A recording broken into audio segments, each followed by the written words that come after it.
Okay, so Blood Meridian. Let's continue on with chapter 19, and hopefully we can get through 20 in this video. So without further ado, again, let's get started here. Okay, so chapter 19, we get a backstory on the doctor that's running this encampment by the river, how he has a possession of a howitzer. He was a doctor, but now he mans a howitzer. If you don't know what a howitzer is, it's a big gun, right? In this case, it's a 19th century gun, sort of like a Gatling gun that spits out lots of big shells. So it's an expression of power. It's sort of set on this rooftop, or not rooftop, hilltop, I should say. And so it looks down on everything, and it's an expression of his power. But interestingly enough, even though he's using it as sort of this thing to suppress the natives and express the power that he has over this encampment, once he sees Glanton, he takes one look at them and says, "Okay, I'm out of here." So that tells you a little bit about how the doctor sort of sees the world. It's like, well, these guys are gonna kind of do something here, and I really don't want to be around for this. So he kind of disappears for a while, and Glanton just kind of takes over. The Yumas see this transition happening, and they wind up attacking, right? So it's sort of like, let's test these guys. And they're pushed back by the gun. So they have Glanton seems to have no problem with using this on everybody, okay? So the Yumas sort of learn their lesson for now, and they sort of are subservient. Maybe not overtly, they just sort of melt away and say, okay, well, this is done for now. The Toadvine, Brown, and Webster, the gang starts to break up a little bit here. They leave for California to gather supplies. So, in other words, they want to stay here for a little bit, right? It's like, so far they've been wandering around the landscape. There's no real purpose other than to collect scalps, and and so that's their job. But interestingly enough, once they see this setup, they're like, hey, we can make some money here. So they're going to stick around. Maybe that's not all that they're thinking, but for now, that's kind of what we have to work with.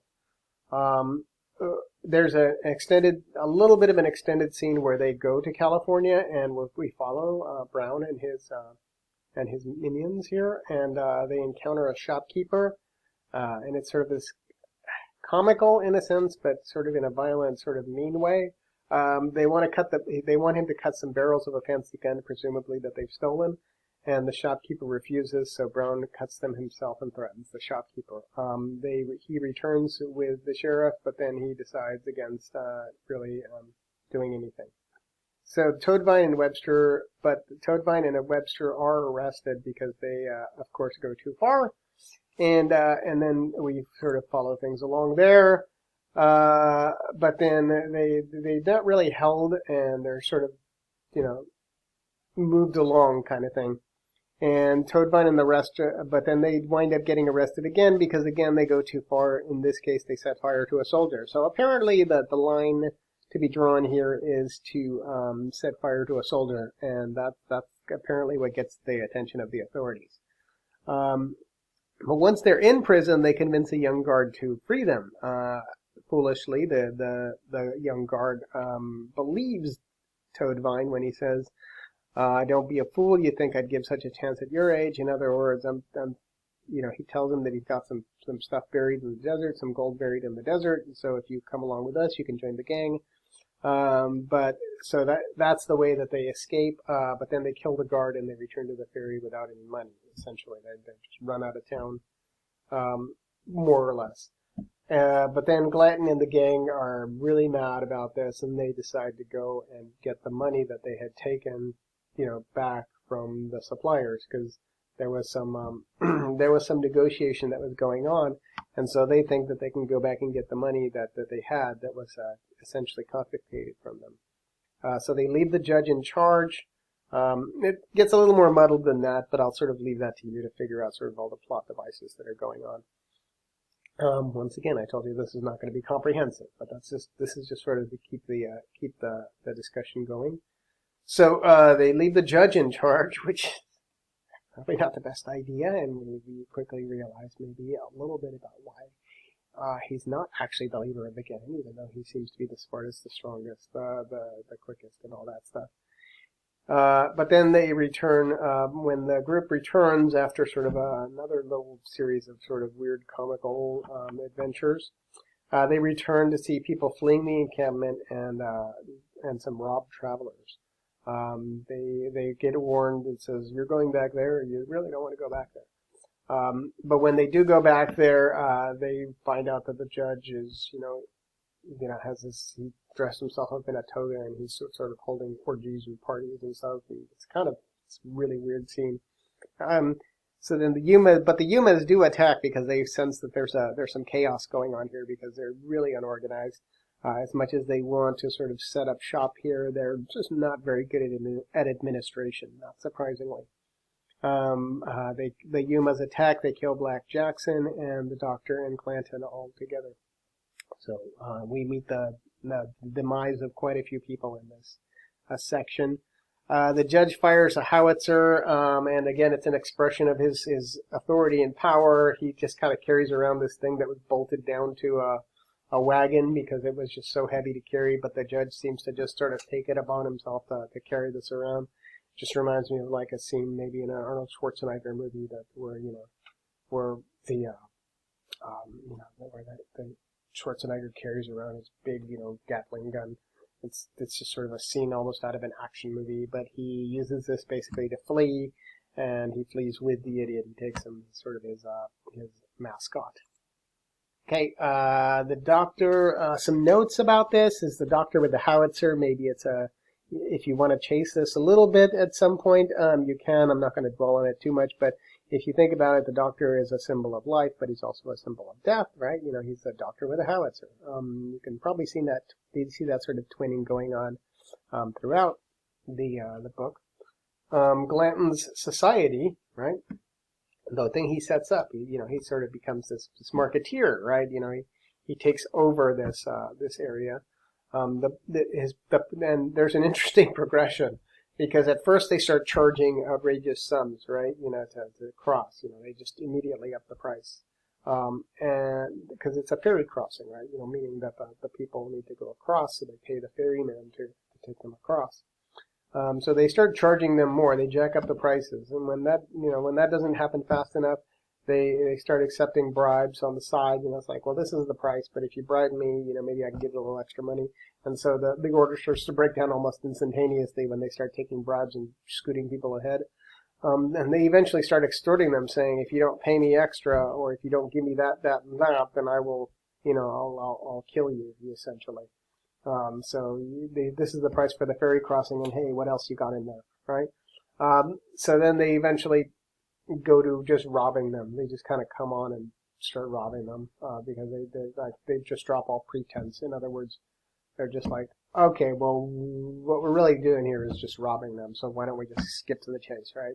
When they show up, we'll just rob them. No sense of the future, right? And I put this question because I don't know how to answer this. Because to me, if you look at this in sort of a funny way, funny being, in quotes, maybe it's a commentary on capitalism. I mean, I don't know. I'll leave that for you to decide, but that was the thing that popped in my mind after I finished this chapter. I was like, is there, I don't think it's explicitly stated, but to me it's just like, oh, yeah, that did go pretty fast, right? It seemed to be a pretty natural progression for these guys, and if these guys are the representation of the expansion of the American West, maybe there's something to that. Eventually, there's a company that comes and builds their own ferry, but then the Glanton gang burns them. Interestingly enough, there is a military contingent that comes along, but they just kind of avoid the whole scene and they just build their own bridge. And they say, we'll just get across some other way. They seem to take but then another little interesting question at the end of the chapter is that the narrator comes in and says, even though they were building all of this wealth, they seem to take little notice of the wealth they were amassing. And this is something that I sometimes will ask as a discussion question. It's like, why? Why is that the case? All right.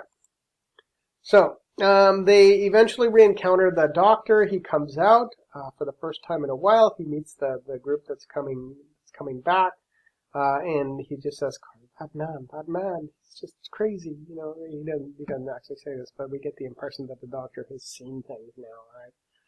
And this is where the, where it connects to that explanation that I had about this, the society that they built, that the judges built. In other words, harking back to the earlier discussion part of the discussion where I said that it probably wasn't a good idea to leave the judge in charge. In this case, yeah, things really spiraled out of control. And then when the Yumas attack, another interesting moment is that we finally get Glanton's full name. Okay, so I don't know, make of that what you will. I mean, maybe in death we finally get the Glanton's full name. He becomes fully human. I don't know. You can chase that wherever you want, but I don't necessarily need you to do literary analysis. But it's just an interesting moment if you're paying attention to sort of the line by line stuff.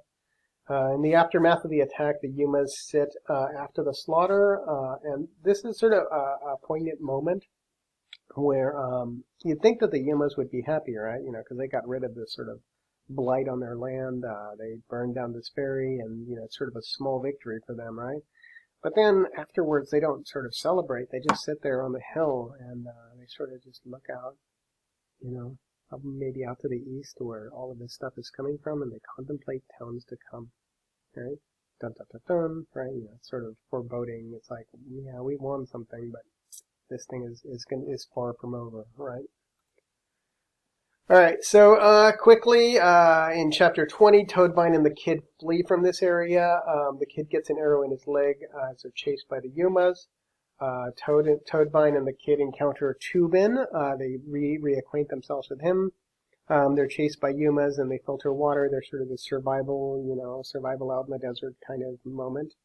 They re-encounter the judge and the imbecile, quote unquote, and he's naked as usual. But this time he's covered in meat. Meaning he stripped he stripped some sort of animal and he's sort of hanging it off of him, and it's sort of a suit of meat. I don't know. It's kind of a strange image, but it sort of kind of makes sense because what he's doing is he's drying the meat in the sun, and he's using the salts from his body to salt the meat so that it preserves longer. Again, not the most pleasant visual, but there is maybe some logic to it. This sort of surreal scene. The judge offers money for a hat that he sees that the kid is wearing. I think it's the kid that's wearing the hat and the gun, right? But the ex-priest tells the kid to shoot the judge. Shoot him now. Just don't listen to him. Just shoot him now. It seems a little bit extreme to the kid and maybe even to everybody else, but we kind of know that maybe the priest is in on something here. He sort of knows something about human nature and says, if you don't shoot him now, we're done. But he winds up just leaving, right? So they just separate. So he goes with Toobin. They encounter Brown, another member of the gang, and they learn of Glanton's death. We once again encounter the judge among sheep carcasses. So every now and again, we just come back to they meet up, and they find out essentially that the judge is following them. And Toobin appears with this makeshift cross of bones once, he sort of runs off and hides, and the judge now has a rifle, so they're sort of in fear for their life, because remember, Toobin told them to shoot the judge, and now the judge has a rifle, so there's a standoff, essentially. But Toobin says, okay, if you're not going to kill the judge, then shoot his horses so that he can't follow us. And the kid listens, right? The judge wants the gun, and then he springs off a bunch of legalese about how, okay, now you owe me for the horses. So these are the legal precedents for regaining possession of property, and so you need me to give you the gun. And it's kind of a surreal moment where he just says, legally you owe me this now, even though the gun obviously is going to be used to kill the other person, everybody else. They're followed by the judge across a wasteland of bad water and dead animals. The judge is holding a parasol of bones and skin. And then they spoke less and less, and eventually they arrive in San Diego. Okay, so that's where we're at right now. I hope this is helpful to you in terms of following the thread. I won't get too far into the notes from this point in this video, so just follow along as best you can, because there is a little bit of follow-up, but we don't have a ton, I don't think, to follow up with at this point. Okay, I'll see you in just a little bit, and good luck.